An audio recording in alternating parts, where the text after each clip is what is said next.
نحمدہ ونصلی ونسلم علی رسولہ الکریم اما بعد۔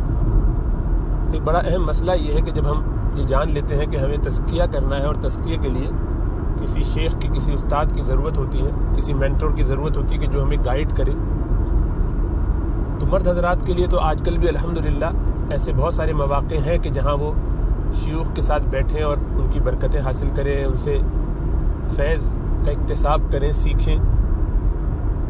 عورتوں کے لیے کیا صورتحال ہو؟ تو جاننا چاہیے کہ اصل اس میں وہ قلبی تعلق ہے جو دین کے ساتھ اور دین کی نسبت سے دینداروں کے ساتھ ہو جاتا ہے۔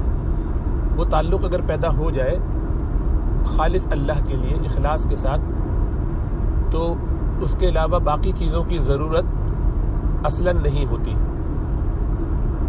تو وہ تعلق پیدا کرنے کے لیے کسی کی مجلس میں جا کر بیٹھنا اور بالمشافہ اس کو دیکھنا یا اس کے بیانات کو لائیو سننا، اس کے سامنے بیٹھ کر، یہ کوئی ضروری نہیں ہے، بلکہ خواتین کے لیے تو ایسا کرنا ناجائز اور غیر مناسب ہے۔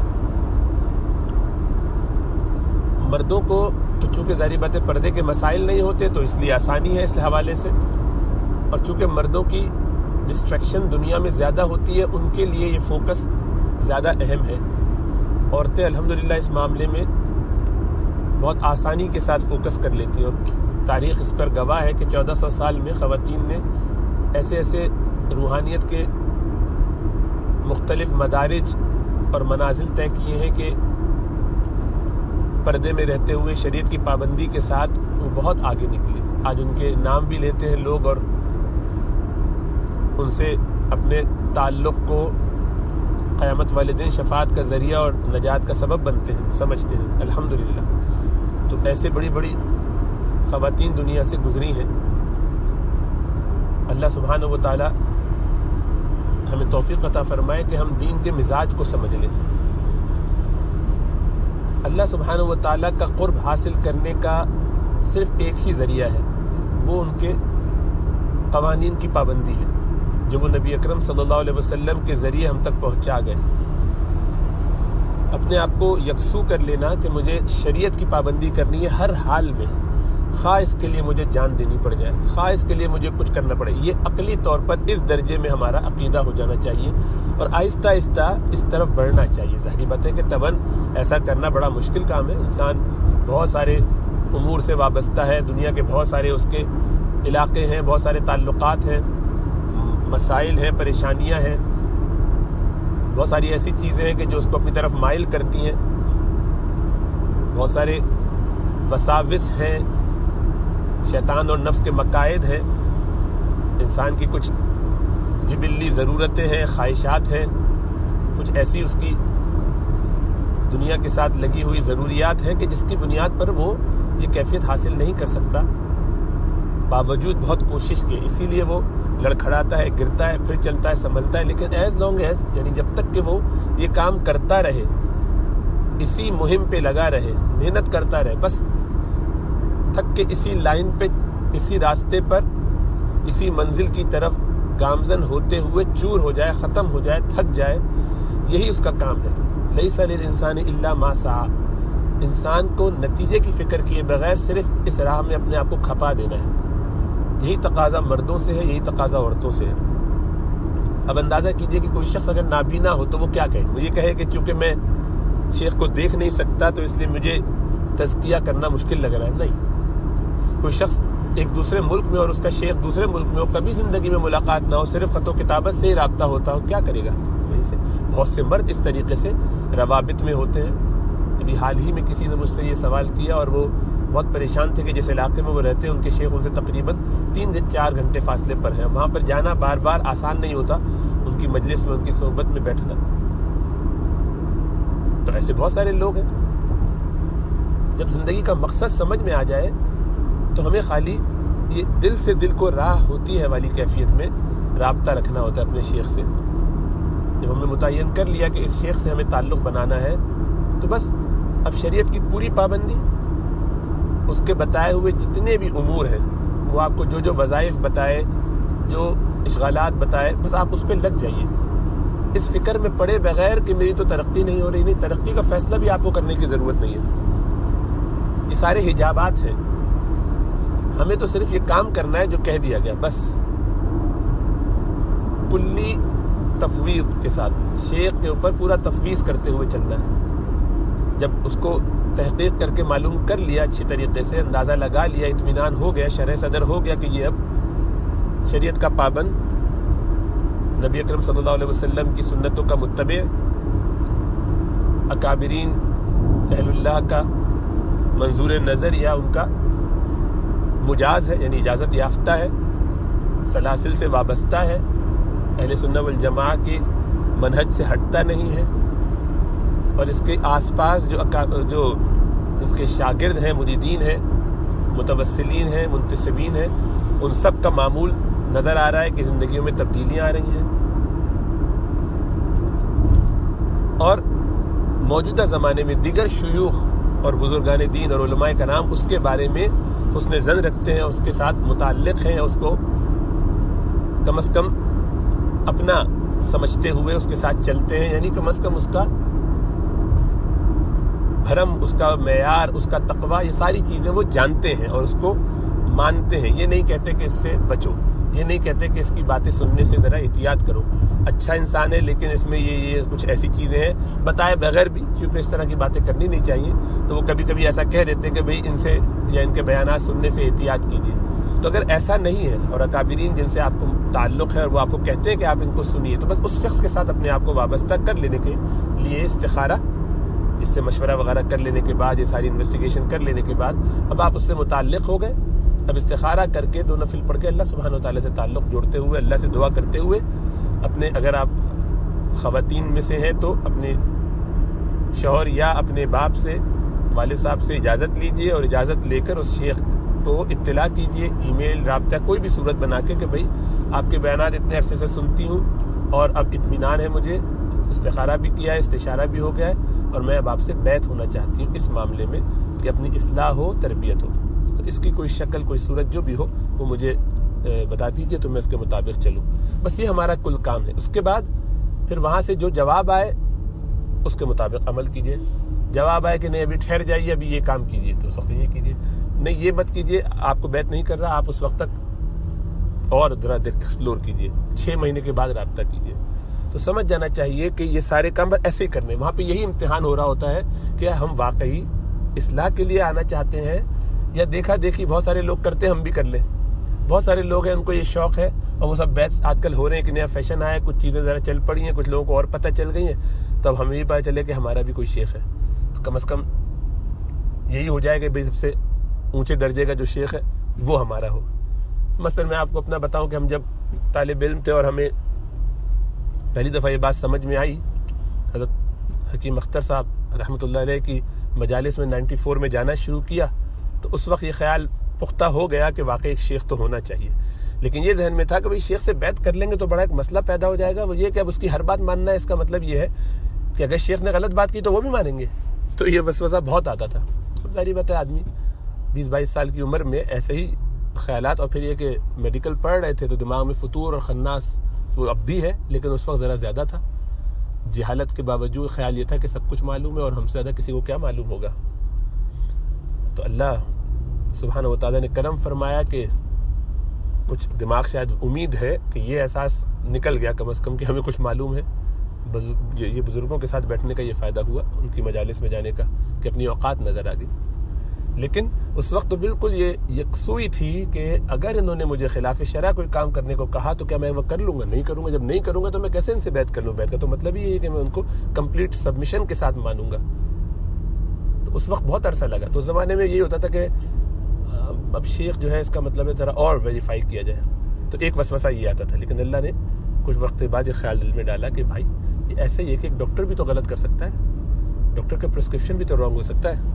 تو کتنا چانس ہے کہ ایک ڈاکٹر کا پرسکرپشن رانگ ہو اور ایک پیشنٹ کا پرسکرپشن رانگ ہو جو خود اپنے آپ کو دوائیں دے رہا ہے. ظاہر بات ہے دونوں میں غلطی کا احتمال ہے, جس کی غلطی کا احتمال زیادہ ہے اس سے بچنا چاہیے. تو میں تو پیشنٹ ہوں, میں آپ کے بارے میں کیسے یہ یکسوئی رکھ سکتا ہوں کہ میری یعنی جو ڈائگنوسس ہوگی وہ ٹھیک ہوگی, مینجمنٹ ٹھیک ہوگی.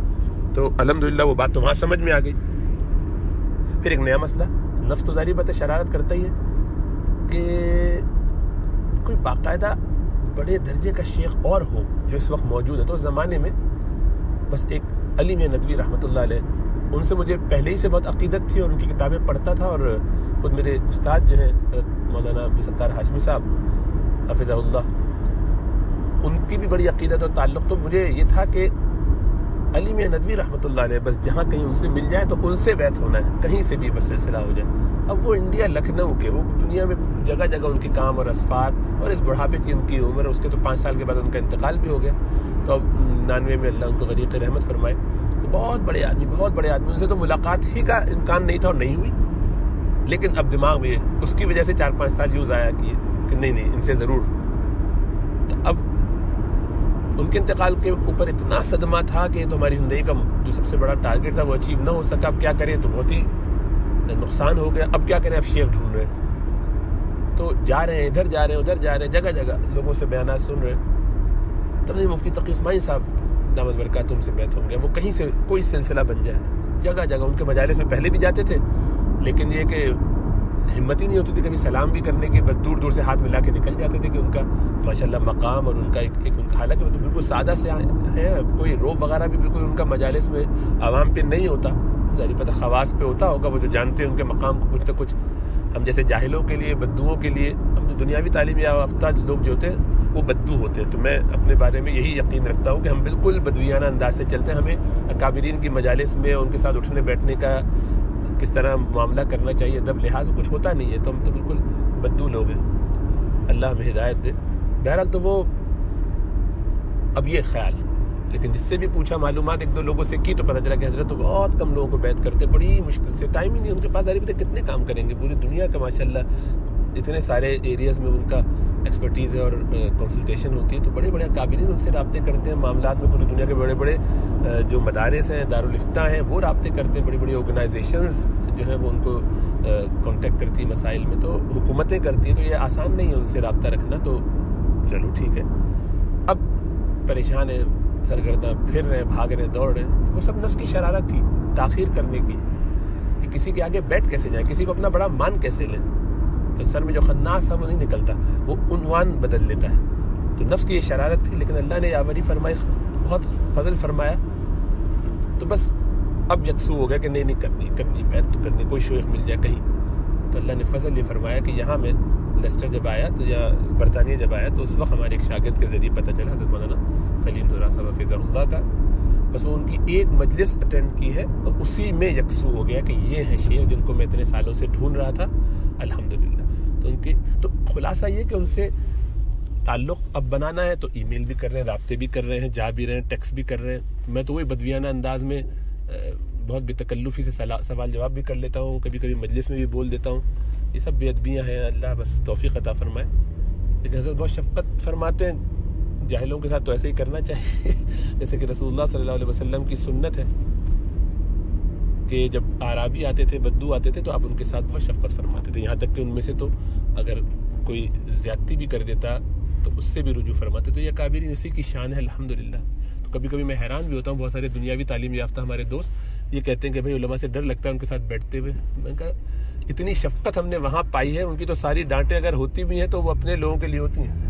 ہم آپ تو بہت ٹھنڈے مزے سے گزر جاتے ہیں. تو اس لیے یہاں تو گھبرانا ہی نہیں چاہیے. لیکن جاہلوں کے ساتھ ماشاءاللہ وہ بہت شفقت کا معاملہ فرماتے ہیں. ہم جیسے دنیاوی تعلیم یافتہ جاہل, دینی حساب سے جاہل میری مراد ہے. اللہ ہم سب کو توفیق عطا فرمائے.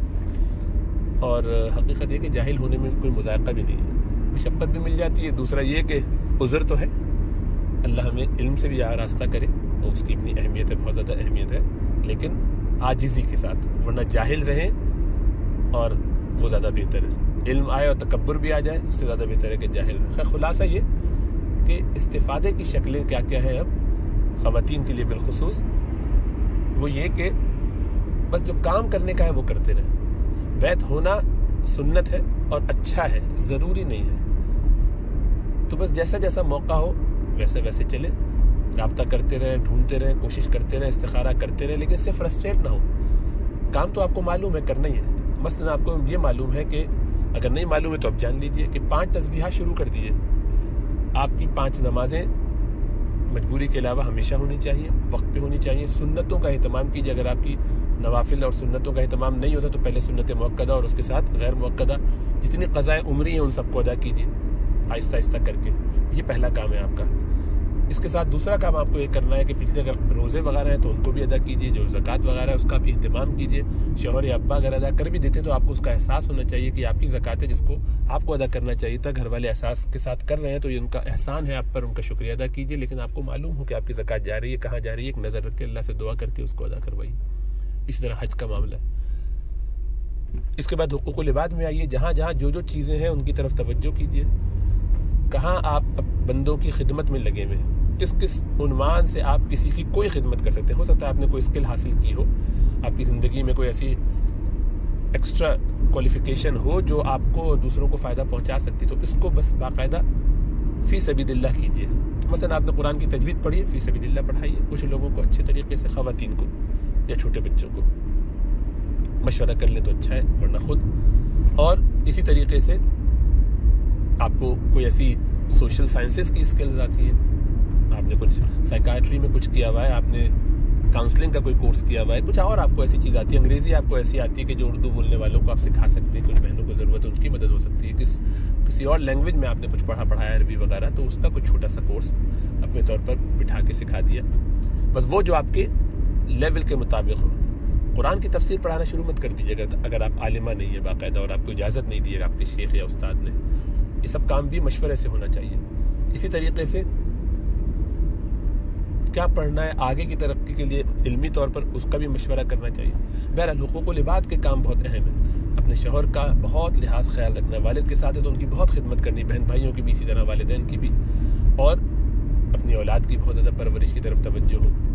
اپنے آپ کو مٹانے کی ضرورت ہے، اس میں سب سے اہم کام یہ ہوتا ہے اللہ کی محبت پانا، اصل اس کا طریقہ ہے اپنے آپ کو مٹانا، اپنی نفس کو، اپنی انا کو کسی صورت آگے نہ آنے دیں، اپنے کسی حق کی بات نہ، اپنے کسی احساس کی کہ مجھے فلاں سے سپورٹ نہیں ملی، یہ بہت کامن ہے ہمارے، جب مجھے بہت شدید ضرورت تھی تو ابا میرے ساتھ نہیں تھے، یا اماں ساتھ نہیں تھے، یا بہن بھائیوں نے توجہ نہیں دیا، میرے شوہر نے توجہ نہیں دی، یا اولاد ساتھ نہیں تھی۔ یہ ہر وقت کا رونا دھونا عورتوں کا رہتا ہے، ٹائم نہیں دیتے، ٹائم نہیں ملتا، میاں کا ٹائم یا اوروں کا ٹائم، اس لیے کہ ہم سارے کام اس لیے کر رہے ہیں کہ لوگ کہیں نہ کہیں ہمیں کوئی بیساکھی مل جائے، کہیں ہمیں چیزیں مل جائے جس کو ہم پکڑ لیں، اس پر ایک سہارا ہو تو ہمیں ایک تسکین اور تسلی ہو جائے۔ یہ سب نفس پروری ہے، یہ ضرورت ہوتی ہے انسان کی، لیکن اس سے نکل جانا چاہیے، اس سے ذرا بلند ہو کے کام کرنا چاہیے، کام خالص اللہ کے لیے کیجیے۔ اسی اخلاص کو تو پیدا کرنا ہے اصل تزکیہ کا نام۔ تزکیہ ہے کیا؟ دل میں یہ اخلاص پیدا ہو جائے کہ جو کچھ بھی ہو رہا ہو خالص اللہ کے لیے کیا جا رہا ہو، بس کوئی ریوارڈ نہیں چاہیے، کوئی بدلہ نہیں چاہیے، بندوں سے اتنا سا بھی تقاضا نہیں ہے۔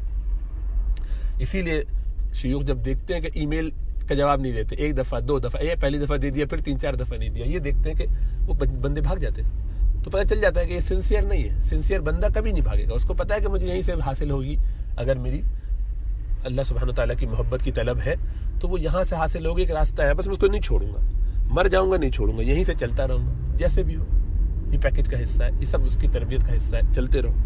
نہیں، وہ بھاگ جاتے ہیں، اس لیے کہ ان کو تو یہ کہنے کا موقع ہی نہیں ہے کہ میں اتنے بڑے شیخ کے ساتھ متعلق ہوں، فلاں بزرگ کے ساتھ ہوں، مجھے وہ نفس کی شیطانی، اس سے اپنے آپ کو نکال کے بس کام کرنا ہے۔ اسی طرح تسبیحات کا معمول ہونا چاہیے، نمازوں کے بعد کی تسبیحات ہے، اضافی نوافل کا اہتمام ہونا چاہیے، یہ آہستہ آہستہ ترقی کریں۔ 5 تسبیحات جو ابتدائی طور پر تمام شیوخ بتاتے ہیں اس کا اہتمام ہونا چاہیے۔ وہ کیا ہے؟ 1 تسبیح تیسرے کلمے کی، 1 تسبیح استغفار کی، 1 اور 3 تسبیح درود شریف کی، چھوٹا بڑا جو بھی۔ اب آپ اس کے علاوہ بھی بہت کچھ کرتے ہیں تو وہ کرتے رہیے، وہ اگر اس کے ساتھ ایڈجسٹ ہو سکتا ہو تو بہت اچھا، نہیں ہو سکتا تو فی الحال اس پہ مداومت کیجیے۔ یہ 3 مہینے 6 مہینے پختہ ہو جائے اس پر تو پھر اور مانگیے، کہیے کہ بھئی مجھے کچھ اور اذکار بتا دیجیے، یا میں پہلے سے یہ اذکار کرتی ہوں کہ اس میں اضافہ ہو سکتا ہے، اس میں بڑھا دیجیے۔ یوں آہستہ آہستہ ترقی ہوتی ہے اپنی زندگی کے ہر وقت میں جو بچ گیا ہے، جس میں کچھ اور نہیں ہو رہا، اس میں اذکار تسبیحات کو لایا جاتا ہے تاکہ آپ کا وہ فارغ وقت جس میں آپ اللہ سے غافل ہو کے دنیا کے کسی کام میں، شیطانی کام میں پھنس سکتے ہیں، اس سے آپ کو نکالا جائے۔ تو یہ طریقہ ہے پورا تربیت کا۔ اب اس میں ہوتا ہے کہ 2 مہینے 3 مہینے پہ آپ اپنی اطلاع کرتے رہتے ہیں، شیخ سے اگر رابطہ ہو گیا تو پھر اس کو اطلاع کرتے ہیں کہ میں نے یہ معمولات تھے، یہ کیے ہیں، اتنی تسبیح ہیں، یہ پابندی ہے، یہاں یہ ہے۔ اس کے علاوہ اپنی ایک کیفیات کا سلسلہ ہوتا ہے کہ کیفیت کیا چل رہی ہے، دل لگ رہا ہے نہیں لگ رہا ہے، یہ سب بھی لکھیے اگر رپورٹ جا رہی ہے تو، اور رپورٹ بھی ظاہر بات ہے شوہر کو دکھا کے یا جیسے بھی شیخ بتائیں اس طریقے سے، بس پھر اس کے بعد جو رہنمائی ملے بہت اچھا ہے. جب دل میں بدگمانی بھی لانے کی ضرورت نہیں ہے کہ آپ دیکھا ہی نہیں میری رپورٹ، وہ جواب ہی نہیں دیا ابھی تک، نہ کوئی فکر نہ کریں. یہ آپ کا کام نہیں ہے کہ شیخ کو بتائیں گے انہیں کیا کرنا ہے، آپ کو اپنا کام کرنا ہے، پھر وہ ان کو جو کرنا ہے وہ جانے. کس بچے کے ساتھ کیسا ڈیل کرنا ہے یہ ماں جانتی ہے. کوئی بچہ نہیں بتاتا ماں کو کہ ماں آپ نے جو ہے وہ اس کی طرف توجہ زیادہ دی مجھے نہیں، تو بے ادب بچے ہوتے ہیں وہ کرتے ہیں. ماں سب کو برابر چاہتی ہے اور سب کے لیے اس کی ذمہ داری ہے کہ سب کا حق ادا کرے، وہ اپنے حساب سے کرتی ہے. ہمارے خرگوش ہم نے بچوں کے لیے رکھے تھے گھر میں تاکہ ان کی تھوڑی تربیت ہو، ان کو ذرا ذوق ہو، سمجھ میں آئے، ڈیل کریں. تو 7 بچے ایک ساتھ. اب وہ ماں کے لیے بچوں کو دودھ پلانا آسان نہیں ہوتا، تو وہ باری باری کس طرح ایڈجسٹ کرتی ہے، حیرت ہوتی ہے. تو بچہ کوئی آ کے نہیں کہتا کہ تو آپ ہمیں دودھ نہیں پلا رہی، اس کو پلا رہی، اس کو زیادہ پلا دیا مجھے کرنا، کوئی کسی کا مسئلہ نہیں. کس کو اٹینڈ کرنا ہے، کس کو نہیں کرنا ہے، کس کو آگے رکھنا ہے، کس کو، یہ سب کام ماں پہ چھوڑ دینا چاہیے. اسی طریقے سے شیخ پہ چھوڑ دینا چاہیے، بالکل کامل سپردگی. پھر وہ آپ کو انشاءاللہ تعالیٰ سنوارے گا، بنائے گا، بچائے گا. جیسے اس کی تربیت کے طریقے ہیں، جہاں ڈانٹ پڑے ڈانٹ کے مطابق صبر کیجیے، اور جہاں اس کی طرف سے کوئی مشورہ ہے اس کے مطابق عمل کیجیے. بس اتباع اور اس کی منشا پہ چلتے رہیے. اس کا حق ہے کہ وہ آپ کے لیے، یعنی آپ کا حق ہے اس پر کہ وہ ذمہ داری کے ساتھ آپ کے لیے دعائیں کرتا رہے گا، توجہات، دعائیں جو بھی اس کو کرنا ہے وہ اس کا کام ہے. آپ کو اپنا کام کرنا ہے، آپ اس کی طرف فکر نہ کریں. جبھی تو وہ کامل استاد ہے کہ اس کو یہ معلوم ہے کہ مجھے کیا کرنا ہے. آپ کو اس کی ٹینشن لینے کی ضرورت نہیں ہے. کامل سے مراد بعض اوقات لوگوں کے ذہنوں میں یہ بھی سوال آتا ہے کہ کامل کیا مطلب؟ کامل تو کوئی ہو ہی نہیں سکتا. نہیں، یہ کم علمی کی بات ہے. کامل سے مراد ہے کہ گریجویشن کر لی ہو جس نے، کمپلیشن اس کا ہو گیا، سرٹیفکیشن اس کی ہو گئی، کورس مکمل کر لیا. اب آپ کو میں کہوں آپ نے انجینئرنگ کا کورس مکمل کر لیا تو کہوں کہ آپ نے کمپلیٹ کیا؟ نہیں، آپ کہیں نہیں کامل مت کہیے. کمپلیٹ کا مطلب، کمپلیشن کا مطلب کیا؟ کامل، مکمل کر لیا وہ کام آپ نے. جس نے مکمل کر دیا وہ گریجویٹڈ ہے اس فیلڈ کا، تو بس جو ہے وہ ہے. تو شیخ کامل اس کو کہتے ہیں کہ جس کو باقاعدہ اجازت ہو اور اس نے اپنے سارے جو سٹیپس ہیں، سٹیجز ہیں ترقی کے، وہ حاصل کر لیے ہیں، ساری کے ساری ڈگریز حاصل کر لی ہیں. اب وہ کوالیفائڈ ہے آپ کو بتانے کے لیے، پڑھانے کے لیے، سکھانے کے لیے. اور جو شیخ ایسا نہیں ہوتا، بعض ایسے اللہ والے ہوتے ہیں کہ ان کو اللہ سبحانہ وتعالیٰ جذب کر لیتے ہیں، جلد ہی ان کو ولایت مل جاتی ہے، لیکن اسے ٹریننگ حاصل نہیں کی ہوتی. تو یہ خود تو ولی بن چکا، خود تو اس کو وہ سب کچھ حاصل ہو گیا جو اسے حاصل کرنا تھا. تزکیہ بھی اللہ کی رحمت سے خصوصی انعام ہو گیا اس پر، لیکن وہ آپ کو ٹرین نہیں کر سکتا. اس لیے نہیں کر سکتا کہ وہ اس کا اہل نہیں ہے، اس نے وہ ٹریننگ خود نہیں کی، وہ آپ کو راستہ نہیں دکھا سکتا. وہ تو ڈائریکٹ اٹھا کے وہاں پہنچا دیا گیا جہاں اس کو پہنچنا تھا. شیخ تو وہ ہوتا ہے کہ جو آپ کو گائیڈ لائن دے، جو آپ کو طریقہ بتائے. تو اس سے گزرا ہوگا تو بتائے گا، تو اس سے گزرا ہی نہیں، بلکہ اچانک سے اٹھا کے وہاں پہنچا دیا گیا. ایک آدمی سوتے ہوئے جہاز میں یا پیسنجر کی حیثیت سے ٹرین میں بیٹھا اور سو گیا، اٹھا تو وہ اپنی منزل پر تھا، تو وہ آپ کو راستہ تھوڑی بتا سکتا ہے. اس کو کیا پتا کہ راستے میں کیا ہوا اور کیسے گزرنا تھا نا. وہ بتائے گا آدمی آپ کو راستہ کہ جو اس راستے سے ہوش و حواس میں گزارا گیا ہے اور سکھایا گیا ہے کہ دیکھو یہاں پر یہ گڑبڑ ہے تو یہ سگنل غلط ہو جائے تو ایسا کر لو، یہاں یہ مسئلہ آ جائے تو ایسا کر لینا. تو ہر گڑبڑ کو، طریقے کے راستے میں جو خرابی آ رہی ہے سب کو سکھا بتا کے جو شیخ کے ساتھ چلتا ہے اس کو ہی یہ اجازت دی جاتی ہے کہ تم اب لوگوں کی تربیت کرو. اس کو کہتے ہیں شیخ کامل. بس تو اس لیے کوئی ایسے اشکال کی بات نہیں ہے. تو بعض اوقات لوگ بڑے پریشان ہوتے ہیں کہ کامل کیسے کہہ دیتے ہیں شیخ کو، کہ شیخ تو انسان ہے، انسان کیسے کامل ہو سکتا ہے. تو یہ سب ناسمجھی کی بات ہے. اللہ ہدایت دے. بہرحال خلاصہ یہ کہ محنت کے علاوہ کچھ نہیں ہو سکتا. بہت محنت کرنی پڑتی ہے، بہت محنت کرنی پڑے گی شریعت کی پابندی میں. اور جب جتنی زیادہ شریعت کی پابندی ہوگی اتنا زیادہ اللہ کا قرب، اللہ کا تعلق، تقویٰ نصیب ہوگا. بس اس پہ لگے رہیے. اس فکر میں نہ پڑے کہ شیخ نے کوئی اطلاع کی، یہ شیخ مل گیا کہ نہیں مل گیا. شیخ ڈھونڈتے رہیے، اللہ سے مانگتے رہیے. سونر اور لیٹر شیخ بھی مل جائے گا، اور مل جائے تو بہت اچھا ہے. نہ بھی ملے تو کوئی حرج نہیں. تزکیہ کے لیے شیخ کا مل جانا ضروری نہیں. شیخ کی تلاش کرتے رہیے، وہ آئیڈیل ہے. اور جب مل جائے گا تو انشاءاللہ اس کا فائدہ بھی ہوگا. لیکن جب تک نہ ملے اپنے کام سے کام رکھیے. کام کیا ہے آپ کا؟ شریعت کی پابندی. بس اس کو اپنی گھٹی میں ڈال لیجیے. شیخ کے بیانات ہیں جن سے بھی مناسبت ہے، اس کا طریقہ پھر یہی ہے کہ ایسے جتنے بھی لوگ ہیں آپ کو جن سے مناسبت ہو، ایک ایک کر کے ان کے 6 مہینے سے سال بھر تک ان کے بیانات سنیے. آن لائن بہت اویلیبل ہوتے ہیں، ہر ایک کے سنیے، رابطہ کیجیے، پوچھیے، ان کو بتائیے. جیسا دل لگے پھر اس کے مطابق آگے چلیے. تو یہ پہلے سٹیجز ہیں جن کو پورا کرنا ضروری ہے. اور جس دن سے آپ نے عہد کر لیا کہ مجھے اپنی زندگی بدلنی ہے اس دن سے آسانی ہوتی رہے گی. پھر جو سوالات آتے جائیں مشکلات آتی جائیں پوچھتے جائیے شیخ سے, تو آہستہ آہستہ معاملات آپ کے اللہ عافیت کے ساتھ چلا دیں گے. اللہ سب پر اپنا کرم فضل اور رحمت کا معاملہ فرمائے.